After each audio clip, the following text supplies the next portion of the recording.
Hello students, last video में हमने देखा था किस तरीके से फिक्स्ड बीम का बेंडिंग मोमेंट डायग्राम ड्रॉ किया जाता है। तो लास्ट क्लास में हमने देखा था कि एक बीम थी और बीम फिक्स्ड बीम थी, दोनों एंड पे फिक्स सपोर्ट था। हम जानते हैं कि फिक्स सपोर्ट में 3 रिएक्शन आते हैं, हॉरिजॉन्टल, वर्टिकल और मोमेंट आता है। और सेंटर पे एक W किलो न्यूटन का पॉइंट लोड लग रहा था। तो ये जो लोड है, लोड की वजह से अगर सपोर्ट नहीं होता तो लोड की वजह से ये बीम जो है बेंड होने की कोशिश करती।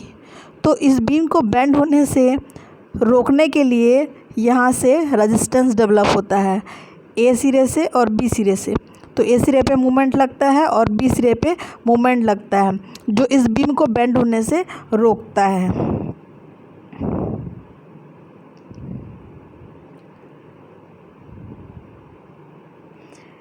ये W लोड के कारण बीम इस तरीके से कुछ बेंड हो जाती, लेकिन यहाँ पे क्योंकि यहाँ पे फिक्स सपोर्ट है तो ये जो फिक्स सपोर्ट है वो इसको रोकने की कोशिश करेगा। इधर से मूवमेंट लगेगा, A एंड पर मूवमेंट लगेगा इस तरीके से, और इधर से B एंड पर मूवमेंट लगेगा।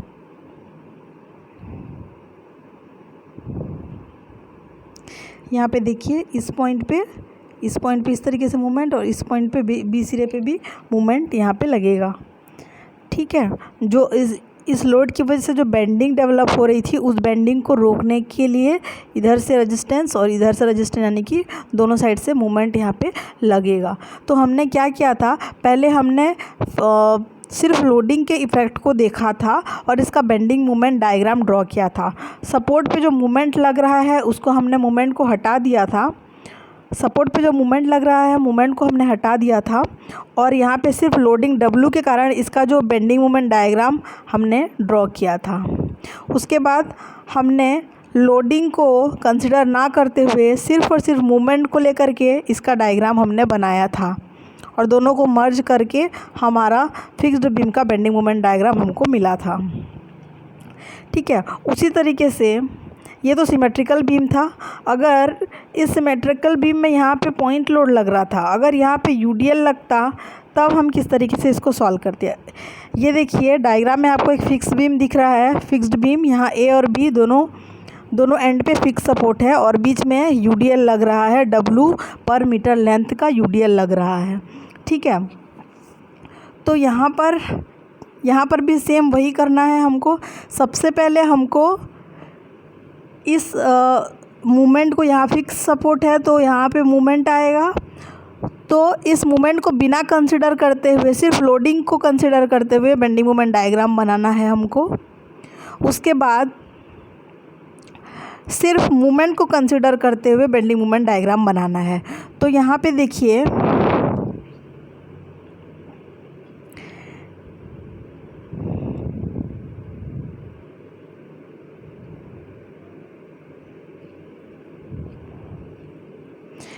यहाँ पे UDL है, UDL लग रहा है, तो इसका बेंडिंग मोमेंट डायग्राम कैसा बनेगा। यहाँ पे UDL लग रहा है तो इसका बेंडिंग मोमेंट डायग्राम पैराबोला बन जाएगा इस तरीके से। ठीक है, इसका बेंडिंग मोमेंट डायग्राम पैराबोला बन जाएगा। हमको यहाँ पे रिएक्शन भी निकालना पड़ेगा, A पे और B पे रिएक्शन निकालना पड़ेगा। तो हम रिएक्शन किस तरीके से निकालते हैं, RA RB हमको निकालना पड़ेगा। तो रिएक्शन हम कैसे निकालते हैं, इक्विलिब्रियम इक्वेशन से निकालते हैं, समेशन ऑफ मोमेंट। इसका तो आपको आ जाएगा, अगर ये फिक्स सपोर्ट को हटा दिया जाए, अगर यहाँ पे सिंपली सपोर्टेड बीम होता, बीच में UDL लगता, तो उसका बेंडिंग मोमेंट डायग्राम कैसे बनता है, UDL का सबको पता है, पैराबोला बनता है। ठीक है, तो ये भी पैराबोला बन जाएगा।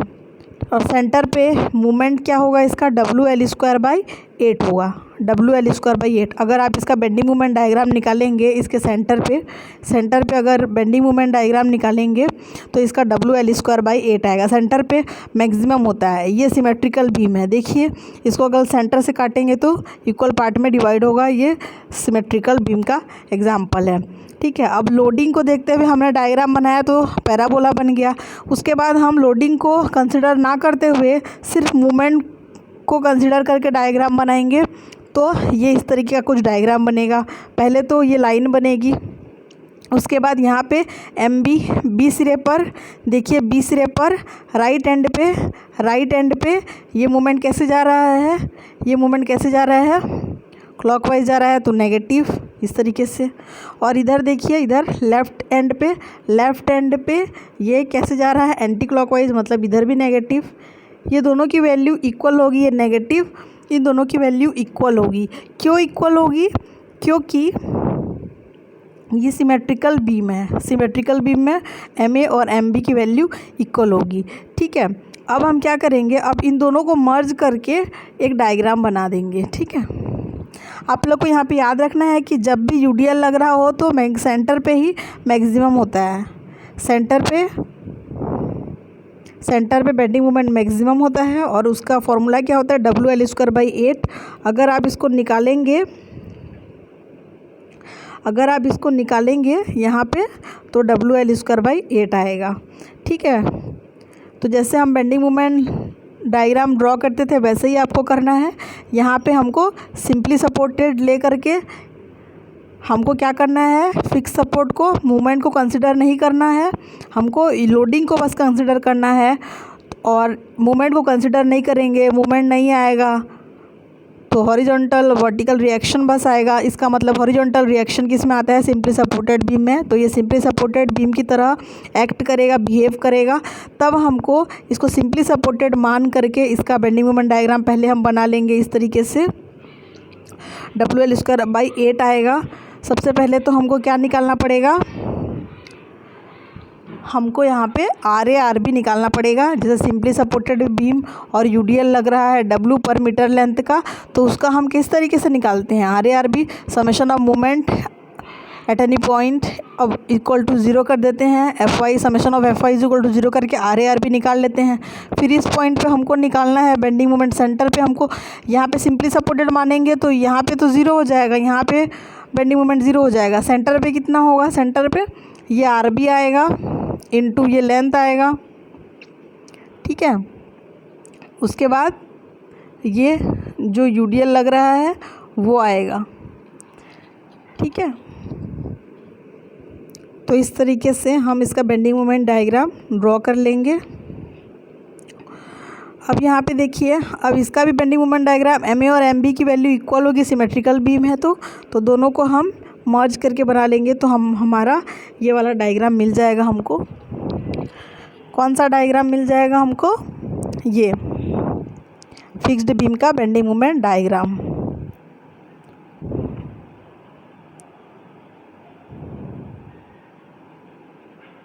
ये इस तरीके से, ये जब हमने लोडिंग को कंसिडर किया था और ये जब हमने सिर्फ मूवमेंट को कंसिडर किया था।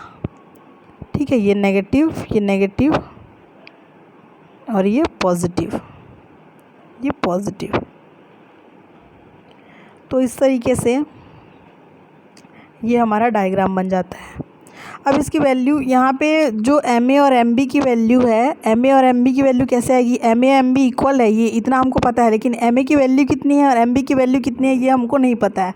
यहाँ पे देखिए, यहाँ पे जब हम रिएक्शन निकाल लेंगे तब हम WL²/8 यानी कि मोमेंट की वैल्यू भी इस पॉइंट पे हम सेंटर पे मोमेंट की वैल्यू भी हम कैलकुलेट कर सकते हैं।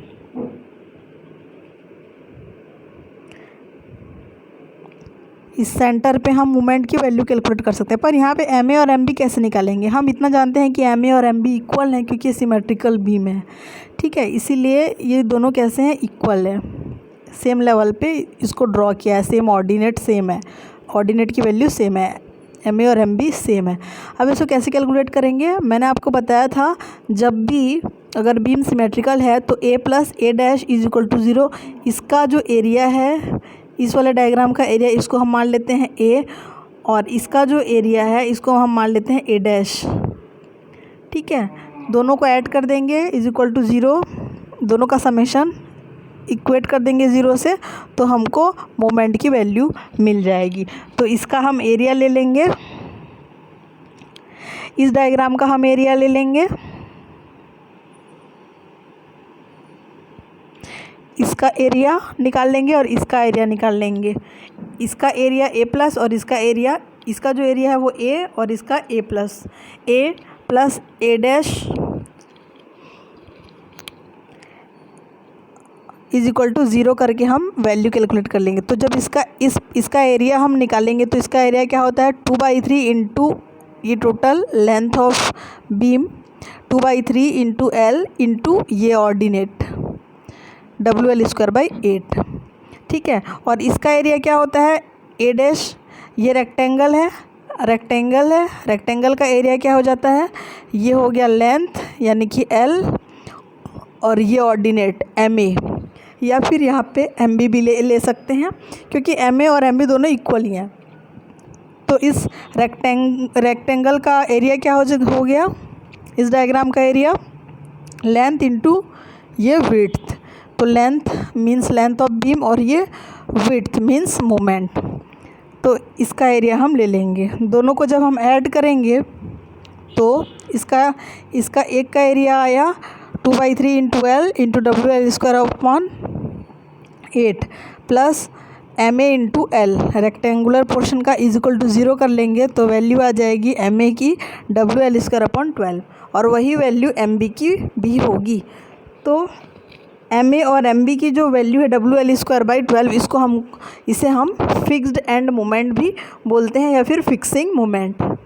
ये एंड पर जो मोमेंट की वैल्यू आई है MA और MB WL²/12, इसके लिए उसको हम क्या बोलते हैं फिक्स्ड एंड मोमेंट। तो MA की वैल्यू और MB की वैल्यू, यहाँ पे जो MA है और MB की वैल्यू है वह WL²/12 किस कंडीशन में, जब बीम सिमेट्रिकल हो, UDL लग रहा हो, तब फिक्स्ड एंड मोमेंट की वैल्यू कितनी होती है WL²/12, ठीक है।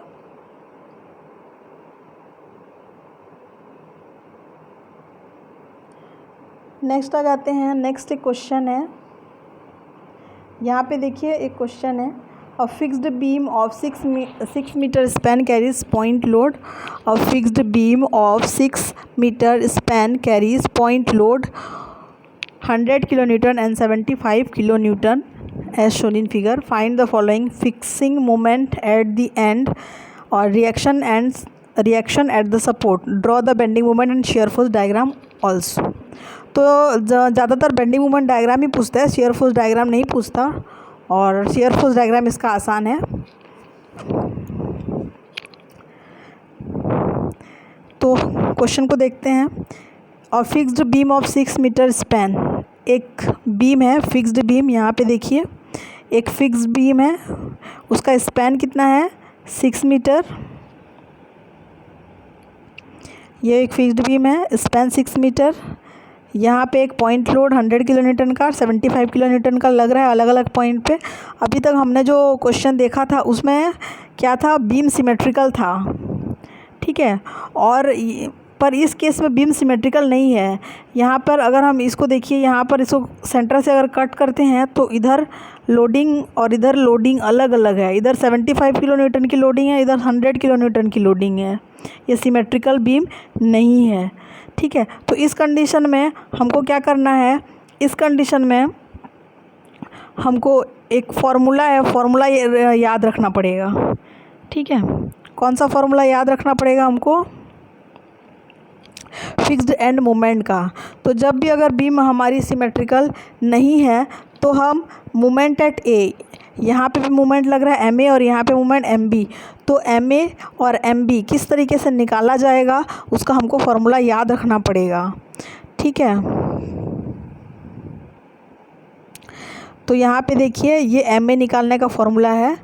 MA कैसे निकालेंगे, moment at A W capital W A B²/L², ठीक है। Capital W summation of capital W A B²/L²।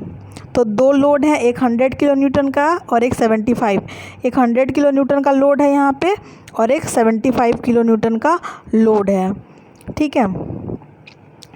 तो यहाँ पे देखिए W A B²/L², A क्या है, A की वैल्यू यहाँ पे देखिए A is equal to 2, B is equal to 4। तो यहाँ पर जब W अगर हम 100 ले रहे हैं तो A की वैल्यू हो जाएगी 2, ठीक है, हमको एम ए निकालना है। तो एम ए जब हम कैलकुलेट करेंगे तो W A B square upon L square, L क्या हो जाएगा, total length of beam 6 metre. ठीक है, और स्मॉल ए की वैल्यू कितनी है, ये जो लोड है 100, ये जो 100 किलो न्यूटन का लोड है उसका इस सपोर्ट ए, क्योंकि हमको मोमेंट एट ए निकालना है, तो सपोर्ट ए से डिस्टेंस जो होगा वो स्मॉल ए हो जाएगा, मीन्स 2 मीटर। और बी की वैल्यू कितनी होगी, बी, ये जो बी एंड है वहाँ से इसका डिस्टेंस हो जाएगा बी, ये जो डिस्टेंस होगा वो होगा, ये जो डिस्टेंस है वो हो जाएगा स्मॉल ए, और यहाँ से ये जो डिस्टेंस है बी तक का वो हो जाएगा स्मॉल बी। ठीक है, और टोटल लेंथ हो जाएगा एल। तो यहाँ से W A B square upon L square, लेकिन यहाँ पे डब्ल्यू एक ही लोड नहीं है, यहाँ पे देखिए 100 का तो हो गया, 100 किलो न्यूटन के अलावा 75 किलो न्यूटन का यहाँ पे लोड लग रहा है। तब हम क्या करेंगे, दोनों इसका समेशन, मतलब जिस तरीके से W A B square upon L square हमने निकाला था उसी तरीके से इसके लिए भी कैलकुलेट करेंगे। ठीक है, तो यहाँ पे देखिए मोमेंट एट ए कैलकुलेट करना है हमको, तो मोमेंट एट ए हमको कैलकुलेट करना है।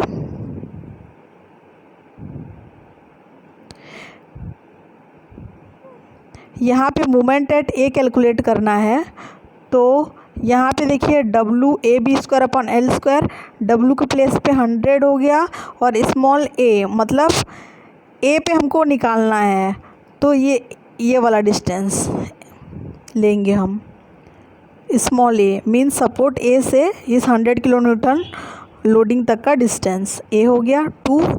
उसके बाद बी, सपोर्ट बी से इस लोड तक का डिस्टेंस 4 है, 2 + 2 4, 2 + 2 4, तो 4 square upon L square, means total length 6 है तो 6 स्क्वायर। अब यहाँ पे प्लस 75, अब 75 किलो न्यूटन का यहाँ पे है, देखिए यहाँ पे 75 किलो न्यूटन, यहाँ पे 75 किलो न्यूटन की लोडिंग है, तो W के जगह पे आ गया 75 इंटू स्मॉल ए। अब 75 के लिए स्मॉल ए क्या हो जाएगा, ए, सपोर्ट ए से 75 किलो न्यूटन लोडिंग तक का डिस्टेंस कितना है, ये हो जाएगा स्मॉल ए, 75 हो जाएगा W, और 75 किलो न्यूटन की लोडिंग जिस पॉइंट पर लग रही है वहाँ से ए, कैपिटल ए यानी कि सपोर्ट ए तक का डिस्टेंस हो जाएगा स्मॉल ए, और इसी पॉइंट से बी तक का distance, capital B, support B तक का डिस्टेंस हो जाएगा स्मॉल बी, तो यहाँ पे स्मॉल बी हो जाएगा 2 मीटर। तो यहाँ पे देखिए ऊपर स्मॉल ए की वैल्यू 4 और बी की वैल्यू 2, तो A B square upon L square, तो टोटल ये मोमेंट की वैल्यू आ गई। उसी तरीके से जब मोमेंट एट फिक्स, इसको फिक्सिंग मोमेंट या फिक्स्ड एंड मोमेंट बोलते हैं, जब हम बी पे मोमेंट की बात करेंगे, एम ए तो निकल गया इस फॉर्मूले से, अब हमको एम बी निकालना है। तो एम बी कैसे निकालेंगे, देखिए एम बी का फॉर्मूला होता है W A square B upon L square, दोनों में कॉमन क्या है, नीचे एल स्क्वायर कॉमन है, ऊपर डब्ल्यू कॉमन है। इसमें क्या डिफरेंस है, यहाँ पे ए बी स्क्वायर है और यहाँ पे ए स्क्वायर बी है। ठीक है, यहाँ पे बी स्क्वायर है, यहाँ पे ए स्क्वायर है, यही डिफरेंस है। तो ये इसको कैसे कैलकुलेट करेंगे, तो यहाँ पे देखिए सबसे पहले W है 100 यहाँ पे, तो 100 ये ले लिया। अब स्मॉल ए वही रहेगा जो मैंने आपको बताया, 100 किलो न्यूटन से कैपिटल ए तक का डिस्टेंस स्मॉल ए 2 है, तो यहाँ पे 2 स्क्वायर इंटू बी क्या है, सपोर्ट बी से 100 किलो न्यूटन लोडिंग तक का डिस्टेंस स्मॉल बी है, तो यहाँ पे 2 4 हो गया, तो यहाँ पे बी की वैल्यू 4। उसी तरीके से जब 75 के लिए लेंगे तो भी 75, जब हम 75 किलो न्यूटन के लिए देखेंगे तो यहाँ पे देखिए लोडिंग 75 हो गई। अब यहाँ पे देखिए फॉर्मूले में ए स्क्वायर है, तो ए की वैल्यू कितनी होगी, तो ए क्या है 75 किलो न्यूटन लोडिंग से सपोर्ट ए तक का डिस्टेंस है स्मॉल ए, तो 2 + 2 यानी कि 4, तो यहाँ पे 4 स्क्वायर, क्योंकि यहाँ ए स्क्वायर है इसीलिए। उसके बाद यहाँ पे देखिए डब्ल्यू ए स्क्वायर फिर बी है, तो बी क्या है जो रिएक्शन है, जो सपोर्ट बी है, सपोर्ट बी से इस लोडिंग तक के डिस्टेंस को स्मॉल बी बोलते हैं, तो इसकी वैल्यू 2 है, तो यहाँ पे 2 आ गया। तो इस तरीके से हम एम ए निकाल सकते हैं और एम बी निकाल सकते हैं। अब हमारा एम ए और एम बी हमको मिल गया है, एम ए और एम बी मिल गया है वैल्यू। अब आगे हम सॉल्व कर सकते हैं। तो यहाँ पे आप देखेंगे एम ए की वैल्यू 122.22 किलो न्यूटन मीटर है और एम बी की वैल्यू 111.11 किलो न्यूटन मीटर है। तो जाहिर सी बात है एम ए की वैल्यू ज़्यादा है, ठीक है। तो दोनों इक्वल नहीं हैं। इक्वल कब होते हैं? जब बीम सिमेट्रिकल होता है तब एम ए और एम बी इक्वल होते हैं। यहाँ पे सबसे पहले हम क्या करेंगे, सपोर्ट को हटा देंगे, फिक्स सपोर्ट को हटा देंगे। हम उसको किस तरीके से डिटर्मिनेट फॉर्म में ला करके इसको सॉल्व करेंगे, मतलब सिंपली सपोर्टेड मान करके जब मूवमेंट को हटा देंगे हम तो ये सिंपली सपोर्टेड की तरह बिहेव करेगा। तो उस कंडीशन में हम सिर्फ लोडिंग को कंसिडर करते हुए डायग्राम बनाएंगे। तो यहाँ पे देखिए ये सिंपली सपोर्टेड बीम की तरह बिहेव करेगा क्योंकि हम मूवमेंट को अभी कंसिडर नहीं कर रहे हैं। तो इसका डायग्राम कैसे बनेगा? आपको पता है पॉइंट लोड है और सिंपली सपोर्टेड बीम है, तो उसका बेंडिंग मूवमेंट डायग्राम कैसे बनता है? यहाँ पे ट्रायंगुलर बनेगा बेंडिंग मूवमेंट डायग्राम क्योंकि पॉइंट लोड है यहाँ पे। तो सबसे पहले summation of movement is equal to 0 करके हमको R A R B reaction निकालना पड़ेगा। Summation of F Y is equal to 0 करके हमको R A R B reaction निकालना पड़ेगा, ठीक है। तो आर ए की वैल्यू आ जाएगी और आर बी की वैल्यू आ जाएगी। उसके बाद क्या करेंगे, सिंपली सपोर्टेड बीम है तो बी और ए पर मोमेंट 0 हो जाएगा, बेंडिंग मोमेंट। तो सिंपली सपोर्टेड बीम की कंडीशन में बी पर और ए पर एंड पे यानी कि सिरों पे बेंडिंग मोमेंट 0 हो जाता है। तो हमको डी पर बेंडिंग मोमेंट कैलकुलेट करना है और सी पर कैलकुलेट करना है। तो डी पर कैलकुलेट करेंगे तो क्या आ जाएगा, डी पॉइंट पर कैलकुलेट करना है। तो डी पॉइंट के राइट साइड में देखिए, डी पॉइंट के राइट साइड में यहाँ पे रिएक्शन है आर बी। ये किस तरीके से जा रहा है, एंटी क्लॉकवाइज जा रहा है। राइट एंड पे देख रहे हैं हम, राइट एंड पे एंटी क्लॉकवाइज जा रहा है। तो राइट एंड पे एंटी क्लॉकवाइज मीन्स पॉजिटिव, ठीक है। ये हो जाएगा आर बी इंटू ये डिस्टेंस 2 मीटर, ठीक है। तो आंसर आ जाएगा 166.66। ये मूवमेंट यहाँ पे निकल जाएगा हमको। और 75 किलो न्यूटन तो डी पे ही लग रहा है और डी पे हमको मूवमेंट निकालना है। तो ये 75 किलो न्यूटन उसी पॉइंट पे लग रहा है, तो इसको हम नहीं लेंगे, ये कॉन्करेंट हो जाएगा, उसी पॉइंट पे लग रहा है, ठीक है। हम यहाँ पे क्या आ जाएगा, आर बी आएगा। यहाँ पे आर बी इंटू ये डिस्टेंस आ जाएगा, ठीक है। उसके बाद हमको सी पे निकालना है। तो सी पॉइंट पे जब हम बेंडिंग मोमेंट निकालेंगे तो हम ये राइट साइड की बात करते हैं। तो यहाँ पे ये रिएक्शन है, तो ये रिएक्शन के कारण आ जाएगा। ये किस तरीके से इसको रोटेट हो रहा है, इसके अबाउट एंटी क्लॉकवाइज राइट देख रहे हैं, राइट एंड एंटी क्लॉकवाइज क्या हो जाएगा, पॉजिटिव, ठीक है। ये हो गया। उसके बाद ये 75 किलो न्यूटन का जो लोड लग रहा है वो 75 किलो न्यूटन का लोड इनटू ये 2 मीटर डिस्टेंस। तो इस तरीके से हमको यहाँ पे मोमेंट की वैल्यू मिल जाएगी, बेंडिंग मोमेंट की वैल्यू मिल जाएगी 180 इस पॉइंट पे, सी पॉइंट पे हमको इसकी वैल्यू मिल जाएगी। सी पॉइंट पे 183.34 किलो न्यूटन मीटर वैल्यू आ जाएगी, ठीक है। तो ये हमारा डायग्राम बन गया जब हमने मोमेंट को कंसिडर नहीं किया था, सिर्फ और सिर्फ लोडिंग को कंसिडर किया था। उसके बाद देखिए, अब हम सिर्फ मूवमेंट को कंसिडर करेंगे और डायग्राम बनाएंगे। तो इस तरीके से कुछ डायग्राम बनेगा, बेंडिंग मूवमेंट डायग्राम। अभी हम इस तरीके से कुछ बनेगा। तो एम ए की वैल्यू ज़्यादा थी तो ये यहाँ पे बनेगा और एम बी की वैल्यू थोड़ी नीचे बनेगी, ठीक है। इस तरीके से वैल्यू बनेगी, नेगेटिव में बनेगा, ठीक है। तो दोनों को मर्ज कर लेंगे। पहला डायग्राम इस तरीके का था, ये था हमारा जब लोडिंग को कंसिडर कर रहे थे। उसके बाद जब हम मोमेंट को कंसिडर किए तो इस तरीके से हमारा डायग्राम बन गया, ठीक है।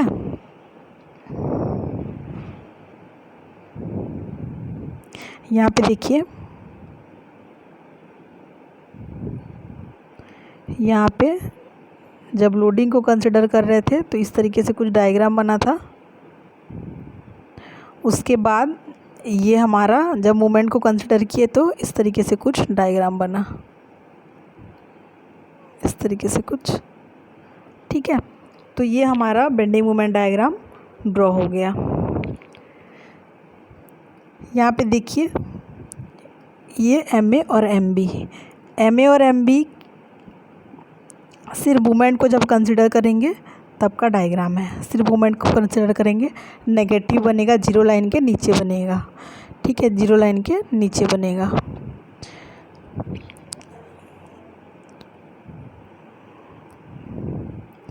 जीरो लाइन के नीचे क्यों बनेगा? यहाँ पे देखिए ये B एंड है, राइट एंड है। राइट एंड पे ये मोमेंट कैसा जा रहा है?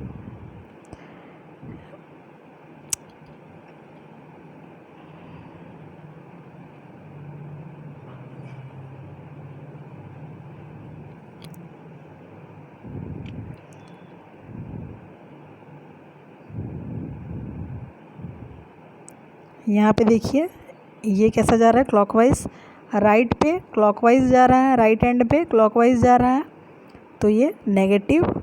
यहाँ पे देखिए लेफ़्ट पे, लेफ़्ट एंड पे ये एंटी क्लॉकवाइज जा रहा है, तो ये नेगेटिव। तो नेगेटिव इधर इस तरीके से हमारा बेंडिंग मोमेंट डायग्राम बन जाएगा। ठीक है, तो आप लोग इसको प्रैक्टिस कीजिए। ये क्वेश्चन आ चुका है एग्ज़ाम में। ठीक है, यहाँ पे हमको रिएक्शन निकालना पड़ेगा, तभी हम बेंडिंग मोमेंट डायग्राम बना सकते हैं। यहाँ पे हमको रिएक्शन निकालना पड़ेगा। ठीक है, तभी हम बेंडिंग मोमेंट डायग्राम बना सकते हैं।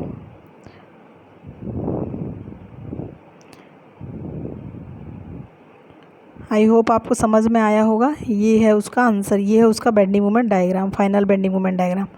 और शियर फोर्स डायग्राम अगर पूछेगा तो शियर फोर्स डायग्राम इसी का वजन, जिस तरीके से हम सिंपली सपोर्टेड बीम और उसके ऊपर पॉइंट लोड लगा रहता है तब हम उसका जो शियर फोर्स डायग्राम बनाते हैं उसी तरीके से उसका शियर फोर्स डायग्राम भी बनेगा। जनरली बेंडिंग मोमेंट डायग्राम ही पूछता है। ठीक है, तो इसका जो शियर फोर्स डायग्राम होगा, जब हम इसको सिंपली सपोर्टेड बीम कंसिडर कर रहे हैं, सिंपली सपोर्टेड बीम है और पॉइंट लोड लग रहा है, तो इसका जो शियर फोर्स डायग्राम बनेगा वैसा ही शियर फोर्स डायग्राम इसका इस बीम का, इस फिक्स्ड बीम का बनेगा। तो उसके लिए भी हमको रिएक्शन चाहिए, तभी शियर फोर्स डायग्राम बना सकते हैं। तो शियर फोर्स डायग्राम तो सब बनाना आ जाएगा, ये हम पढ़ चुके हैं। ठीक है, थैंक यू।